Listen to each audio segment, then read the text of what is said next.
All right, welcome back to The Discerning Mother. I'm your host, Brigid, and I'm so glad you're here. So if this is your first time tuning in, this is a space where we can blend faith, science, and holistic wisdom to really empower mothers and women to live really vibrant, joyful lives. So today we're diving into a topic that affects every single aspect of our well-being as women, and that is hormones, which are a big hot topic nowadays. So these tiny little chemical messengers are behind everything from our energy levels to our mood to how we handle stress and even just how we sleep.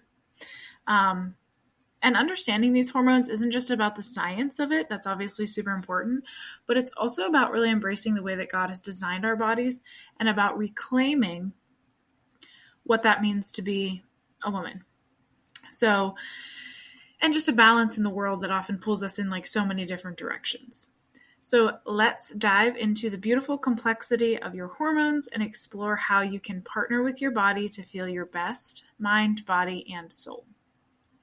All right, now if you are watching this, you probably noticed that it's dark. It's because it's 8:30. My kids are finally asleep. My husband is he's at my parents' house watching the Notre Dame football game. So I have this little pocket of time where I can record an episode.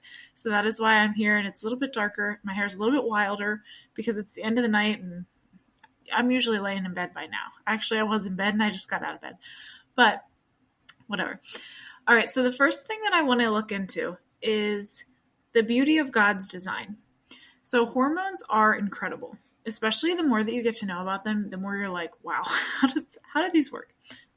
And so they really are like your body's internal like email system in a way, where they deliver messages to every single organ and tissue.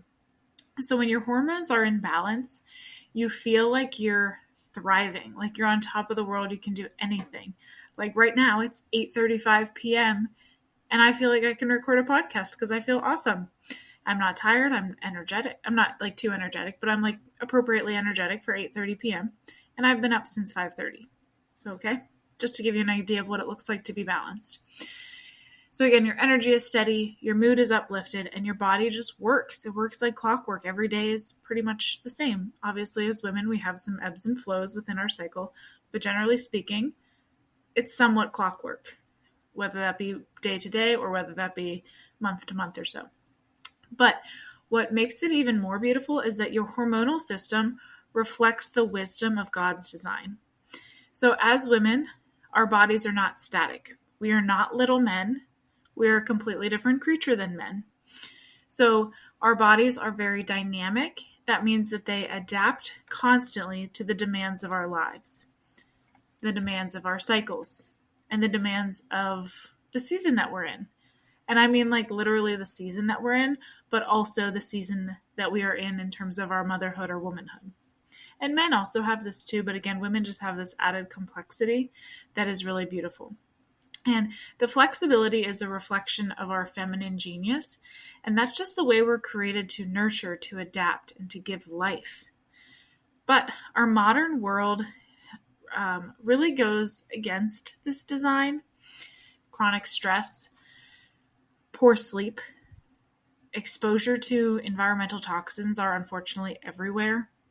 I forget what the stat is, but each of us has like so many billion pieces of microplastics in our blood nowadays, which is really crazy and sad to think about.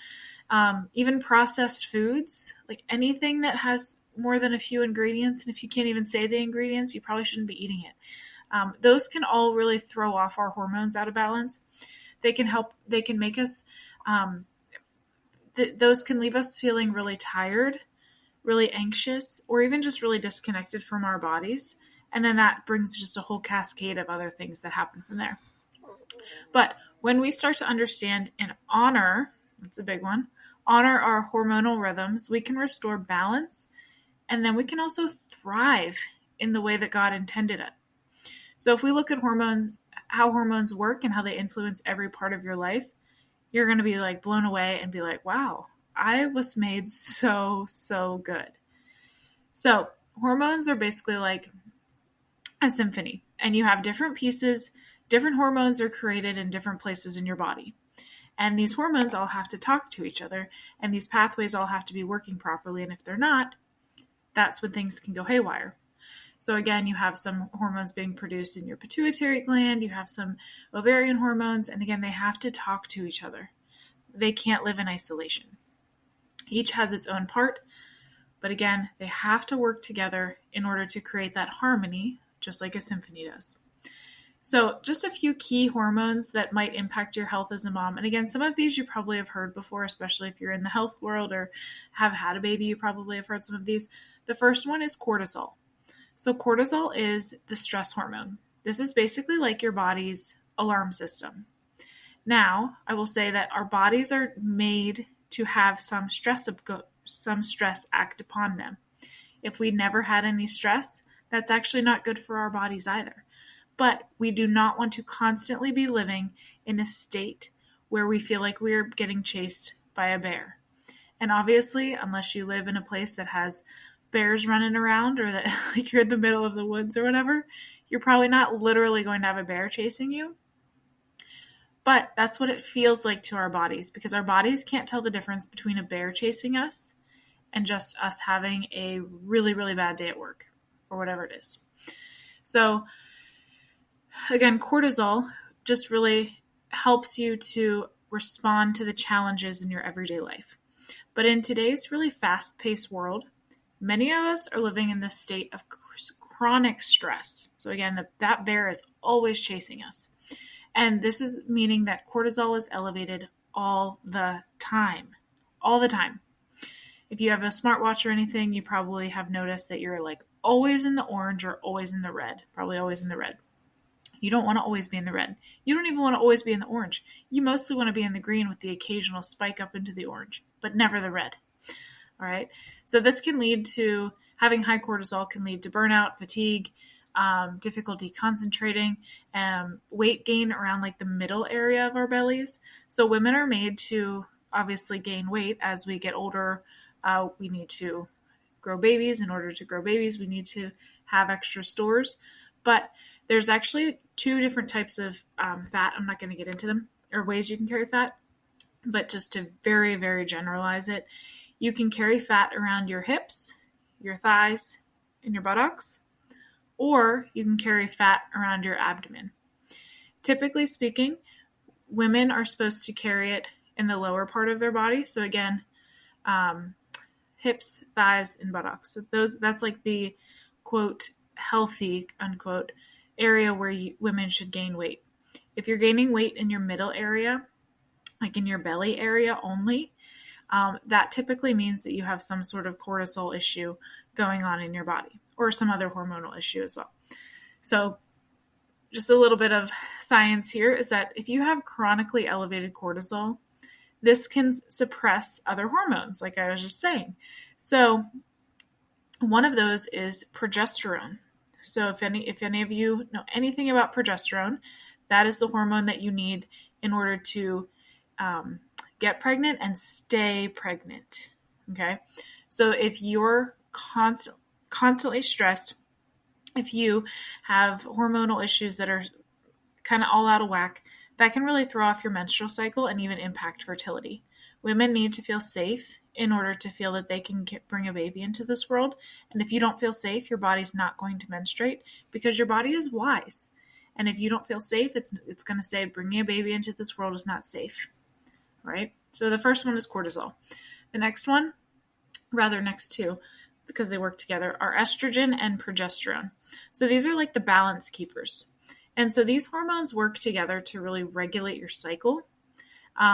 They also work together to regulate your mood, which kind of is connected to your cycle in some cases, and even your brain health. So estrogen promotes energy and growth, while progesterone is very calming, and it helps you feel grounded. So when the balance is off between these two, usually because of stress or poor diet or endocrine disruptors, which I'll get to in a second, you might experience symptoms like what people consider to be PMS, mood swings, irregular cycles, again, pregnancy loss, any of those sort of symptoms.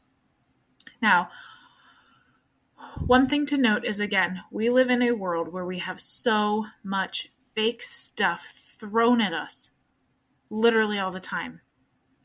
You're probably listening to this on a phone. Half of your phone is not organic. And I don't mean organic like no pesticides sprayed. I mean organic like think back to chemistry, where you have organic and non-organic compounds. I used to be a chemistry teacher, if you didn't know that. So again, we are made to live in nature. Nature is made up of organic compounds.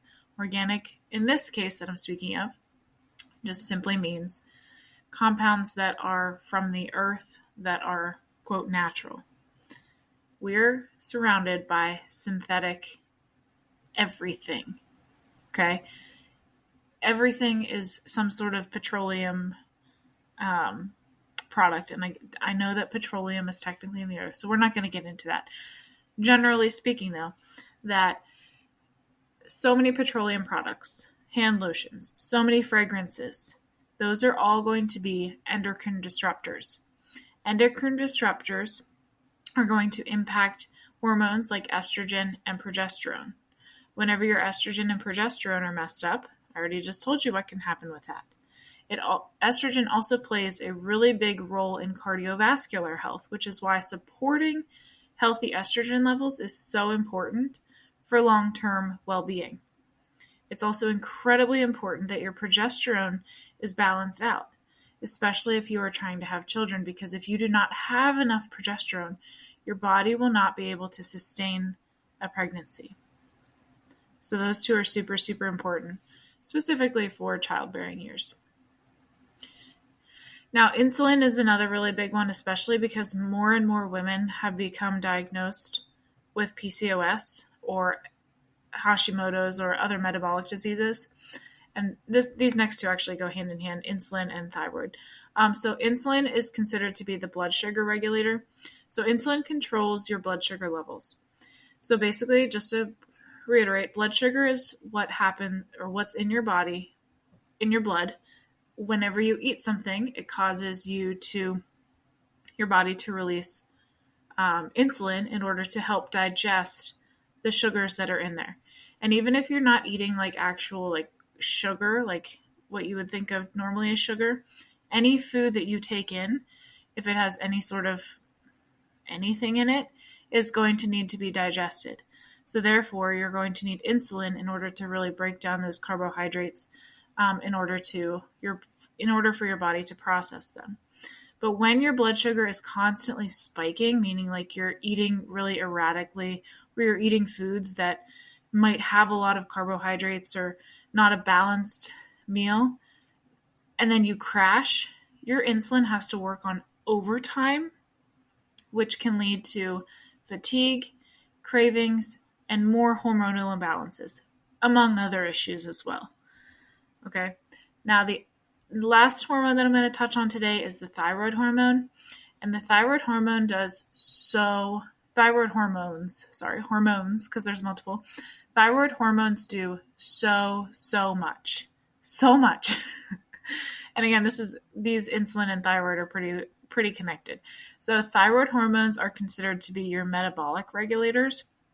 Most people think of T3, T4, TSH. Those are kind of the big ones. You can get into like free T3 and so on, but we're not going to. So in general, though, these hormones control your metabolism. They also control your energy levels and your mood. If your thyroid is underactive, you might experience feeling really cold or tired or hair loss or any of those sorts of things. You can also have an overactive thyroid, which leads to many other issues. This is where you probably have heard again, polycystic ovarian syndrome, so PCOS, Hashimoto's, Graves' disease, any of those sorts of metabolic disorders are related to this. Your thyroid is also so important if you are hoping to become pregnant or if you are pregnant, because those thyroid hormones are going to really impact your nausea. They're really going to impact how your pregnancy plays out in terms of blood pressure, using protein, everything like that. And also they even have a role in the labor process as well. So now that we understand these hormones and how they interact, we can take steps to support them. So to dive deeper into that, we're going to look at some different strategies that you can use for your body and for your food choices and just everything that. So in order to support your hormone health, some things you can do for your body. The first one that is so important and so difficult whenever you have little kids or kids in general is getting enough sleep. So sleep is when your body really resets its hormonal balance. So what you want to do is aim for 7 to 9-ish hours of sleep a night. Women typically need more sleep than men. If you are saying, Brigid, I can't sleep that much, I only need 5 hours of sleep, you might only need 5 hours of sleep, or you might be so stressed out that your body doesn't actually know how to go into a deep sleep and rest. So you're just perpetuating that cycle. So again, you could only need 5 hours, but it also could be that your body needs more sleep or more rest during the day as well.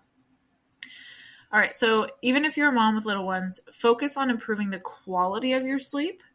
So things like using blackout curtains, avoiding screens before bed, having a consistent bedtime routine can make a huge difference.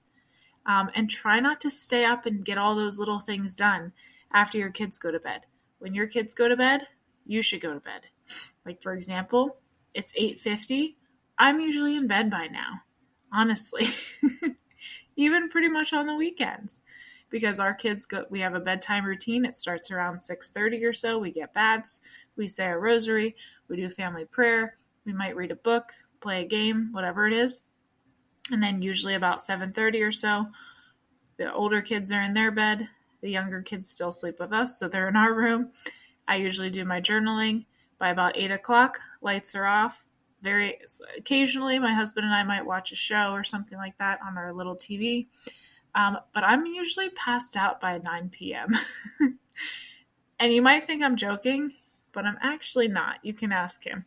I usually fall asleep pretty early. But then I also wake up early on my own without an alarm clock. All right, so sleep is super important. Another one that's really important is exercise, but I really, really want to strike home that you do not have to overdo this. This does not have to be hard. This does not have to feel overwhelming. It can be really simple things. So movement is really essential for hormone health because it allows your body to go through a detox process and like all this other stuff, and it really allows your body to keep hormones regulated. I'm not going to get into the full science of it. In the same way, over-exercising can actually increase cortisol levels and lead to all of those symptoms with cortisol, too high of cortisol levels. So it's really important to strike this balance. So this is where just really tuning into your body and feeling what feels good, doing what feels good is super important. I'm a big fan of gentle, functional movement like walking, like stretching, like strength training. Those are all really great for balancing your hormones. Nature bathing, so going for hikes, doing stuff like that, just doing what feels good for you. There are certain times whenever I'm like, I want to lift heavy things. So I go and lift heavy things. I'll deadlift, I'll do squats, like front squats, I'll do all these different heavy things. And then there's other days where I'm like, I want to go for a walk. And that's fine. That is the beautiful thing about our bodies, is that they are so adaptive and that they work so well for us in so many different situations. So exercise is a really important one for many, many reasons. For food choices, eat healthy fats. Okay. So kind of take whatever's in your brain right now and think, you're probably thinking like canola oil or I don't even know what the other oils are. Whatever the oils are. Whatever they are. Your hormones are made from fat. You also want to get out of your head that like cholesterol is this bad thing. Your body needs cholesterol in order to work. So you want to really stick to healthy fats. Avocado oil is fine if you can get it. We live in an area where we don't have a lot of fancy oils like that. So I very occasionally have avocado oil. Coconut oil is great for so many different things. like so many different things you can use coconut oil for, not just for eating, but so many things. If you have lard, if you have tallow, if you have butter, any of those things are awesome. Olive oil, if you can get it. Any fatty fish like salmon are also a really great choice, not just for the healthy fats, but also for the DHEA, and all the other omegas and everything that are in there too. Another one is supporting your blood sugar. So again, you really want to avoid these insulin spikes, especially if you do have PCOS or Hashimoto's or Graves or any of those, because every time you have that insulin spike, your body has to work on overdrive in order to like try to lower your blood pressure again. So that's not to say that you can't ever eat the spaghetti or the chocolate cake or anything like that. It's just maybe shift how you eat those things. So for example, if you have, say like tonight, we had chicken Parmesan. Okay. So we had chicken parm, like the Parmesan chicken. We had spaghetti, like homemade spaghetti. And then we also, and I don't always have homemade spaghetti. This was an anomaly. And then we also had a salad, and we had garlic bread too. So it was very traditional, like Italian foods.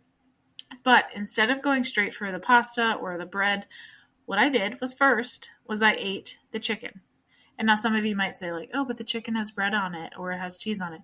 Yeah, it does. But it also has a lot of protein. Chicken per calorie has a lot of protein in it.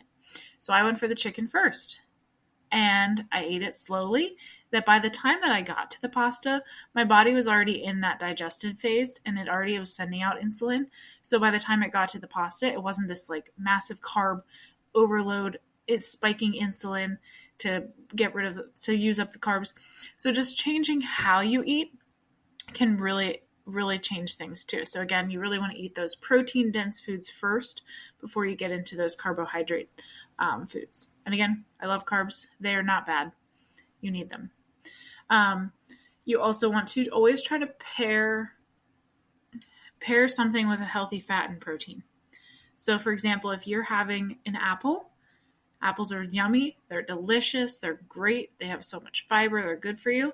If you can add some like natural peanut butter or almond butter with that, or even cheese, like that's even better, because then you have all of those things together and your body doesn't have to work quite as hard to keep everything balanced, because they all work together to do that. Another one is like if you have a salad. I love salad. I didn't used to love salad, but then I discovered that salads could actually taste good. So with a salad, put on some chicken, put on some steak, use olive oil, like make it good so that you have all of the components that you need, those healthy fats, proteins, carbohydrates, everything that you need there. Another one is detoxing your food. So your liver plays a really crucial role in your metabolizing hormones. So you really want to support it with certain foods like beets. If you like beets, I actually do like beets. Vegetables like broccoli, cauliflower, and kale, you really want to make sure that those big leafy green vegetables are blanched first. And blanched just means like you boil them in water essentially. You don't necessarily have to, but you get so many more nutrients out of them if they're blanched versus if you were to just eat them raw. And it just makes it easier for your body to digest as well. If you like lemon water is awesome. I don't really like lemon water, but I just drink a lot of water. Water to taste. So sometimes we get kind of obsessed, like, oh, I need to drink 2 gallons of water or whatever it is. That's awesome, but what you can actually do is you can actually deplete your minerals by doing that too much. So you want to drink water to taste. So just until you're not thirsty anymore. And these changes don't happen overnight. So like just try to make like small little increments here and there. And then there was one other one too. Oh yeah, the endocrine disruptors. So you really want to manage or minimize your toxin exposure. And again, just in our world today, it's kind of inevitable that you're going to run into something pretty much every day, unless you live like out in the woods without internet or anything. But because you're listening to this, you're probably not. So hormone disruptors are everywhere. And these are in plastics, in beauty products, in cleaning supplies, in our clothes. So you want to start really small, maybe switch to a glass water bottle or a stainless steel water bottle. Maybe switch some of your cooking utensils away from non-stick and to either cast iron or to stainless steel. maybe get rid of those leggings. Ooh, if you can. They do have all organic cotton ones. I have packed leggings, and they're really great. They're still stretchy enough, but they're organic cotton. So start small. Do your best, even if it's just changing out your laundry detergent or not reusing plastic bottles is awesome. All right, so we've gone through quite a bit. Now, just really fast, how do you know that your hormones need help? And you're probably like, well, Brigid, this is obvious. And yeah, it is. But we're going to go through it anyway. So fatigue is a really big one. So if you're waking up tired despite having a full night of sleep, that's not normal. So it could be a sign of low thyroid function or low adrenal function. But basically, you should have energy from the time that you wake up until the time that you're ready to fall asleep. And I don't mean like you might have like a little bit of lull here and there, but you shouldn't get to 2 p.m. and be like, I need to take a nap because I'm going to fall asleep. That's not normal. That's your body telling you that you need some extra help. Another one is mood swings or anxiety. So these can be really linked to imbalances in estrogen and progesterone, especially if they're worse during certain parts of your cycle. Now, this is really hard to pinpoint because, again, we have so many hormones all around us all the time. So you really want to, if you can, maybe get a reading on what your estrogen and progesterone look like. That's fairly straightforward to do nowadays with all the different hormone trackers if you have access to those. But just to kind of get an idea, or if you don't have access to those, try to cut out some of those other endocrine disruptors, whether that be candles, fragrances, laundry detergent, clothes. Like try to cut out some of those things to make everything a little bit less overloaded. Another one is if you have digestive symptoms. So hormones like cortisol and estrogen can really affect your gut health. So bloating, constipation, IBS, even just like your cycle not coming whenever it's supposed to come or whenever it does come, that you get really wonky bowel movements. Even not having a bowel movement every day. If you don't have a bowel movement every day, that's actually not normal. You should have at least one per day. And that's for many different reasons, one of which is to detox all of these extra hormones out of your body. 2 more symptoms that I had. Weight gain is one. So if you're gaining weight or losing weight, despite eating really well and exercising, like if you're gaining a lot of weight, or again, if you're losing way more weight than you should be, or if you were at a healthy weight before and you suddenly start losing weight, that can be a sign of insulin resistance or cortisol levels being out of balance. Those could be factors too. And then the last one that I want to talk about was hair thinning or acne. So this is one I get kind of a lot from some moms. These are signs of imbalance in androgens, which essentially are like testosterones. And women do have testosterone, which is important. But whenever you have imbalance with that, you can actually get thinning hair. And that is not normal, even though it is common, especially postpartum. It is not normal. Same thing with if you are postpartum and your teeth start moving. That is also not normal. It's common, but it's not normal, and it doesn't have to be like that.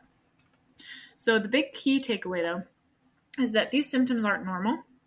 They are signals from your body that something needs attention, but with the right support, your body can heal and restore its balance. It might not happen overnight. It may take time and it might take a lot of effort from you, but your body does want to heal, and it can do it really, really well if you just believe in it. All right, so let's wrap up today with this reminder that your hormones are part of God's beautiful design for your body. When they're in balance, you will feel energized, you will feel calm, you will feel capable of handling whatever life throws your way. But I really want you to start small. So choose one thing. Maybe it's cooking with stainless steel instead of non-toxic or instead of non-stick. Maybe it's breathing deeply for 5 minutes. I know I struggle and I catch myself holding my breath. Like right there. Maybe it is stop using candles that don't have natural fragrances in them, or that have artificial fragrances in them. Start small. Every little thing is better than nothing at all.